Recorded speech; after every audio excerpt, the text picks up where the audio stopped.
Hello, this is Kenneth Wong, contributing editor for Desktop Engineering magazine. Earlier this month, the third release of Solid Edge with Synchronous technology came out. This is part of Siemens PLM Software's Velocity series, targeted at small and mid-range customers. This is, in my view, a huge technological leap, especially in the way it brings about a hybrid modeling workflow and the way it handles assemblies. Let's start with the star of the release, the ordered synchronous modeling environment. Now, an ordered part is just another name for parametric part, or a history-based part. Its emphasis is on the historical steps that you take to produce that geometry, like this part here. In Solid Edge with Synchronous Technology 3, when you launch a new document, you can decide to launch the ordered mode or synchronous mode, in other words, history or direct editing. You take your pick. This customization is somewhat buried in the application options under the Helpers tab as a checkmark, like this here. I began this part in the history-based ordered mode. But watch this.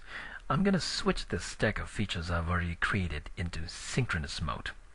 And when I do that, my geometry became a bunch of faces, no longer dependent on the historical steps that I took or the recipe that I used to create this geometry.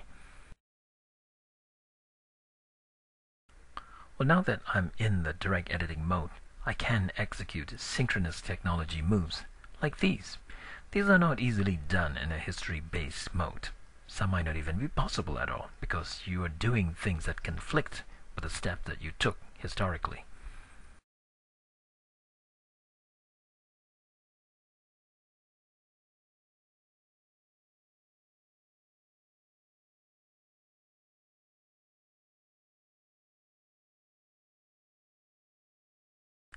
Now let's flip it around. Here is the part I created in synchronous mode, or in direct editing mode. But what if I decide I want to add a new feature, but I want to do it in the ordered or parametric mode? Well, I then switch from synchronous to ordered mode.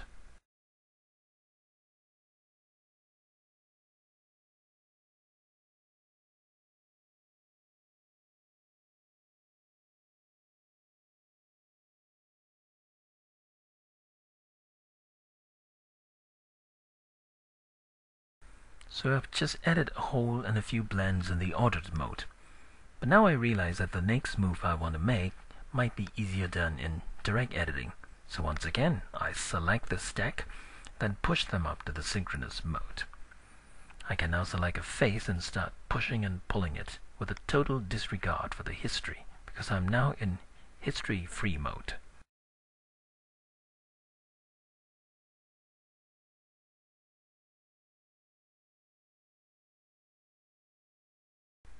I know Siemens competitors, including PTC and Autodesk, are trying to solve the same problem.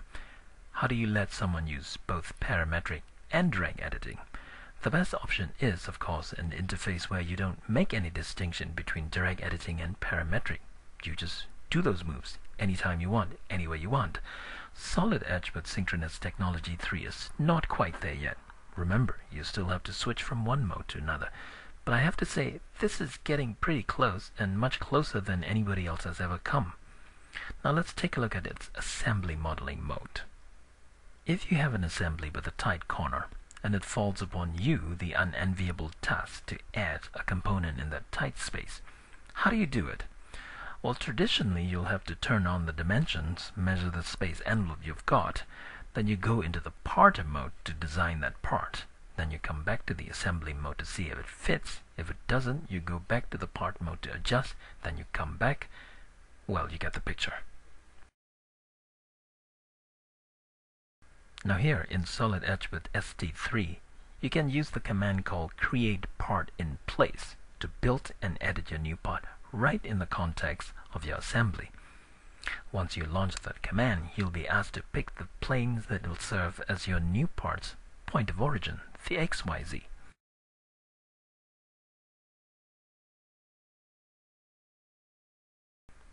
Then you can start sketching a profile and extruding it, just as if you were working in a part mode itself.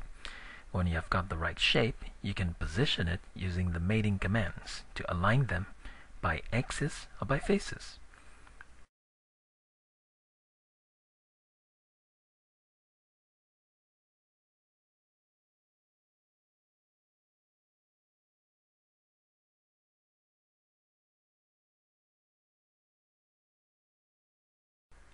So I can already see that there are some clashes. I'm going to have to use the direct editing command to adjust the height of this face. There. That did it, didn't it? Well, the amazing thing is, I didn't need to go back and forth between the part mode and the assembly mode. I did it all right here within the context of the assembly itself. Well, these are, I think, two of the most important improvements to Solid Edge with Synchronous Technology 3. There is also the rendering environment, as you can see here, where you can drag and drop environment, backplates, and materials, then render your scene into a photorealistic image. I'll be looking deeper into the software in the coming months, so come back for more, please. For now, this is Kenneth Wong for Desktop Engineering Magazine, reporting from somewhere between parametric and direct modes.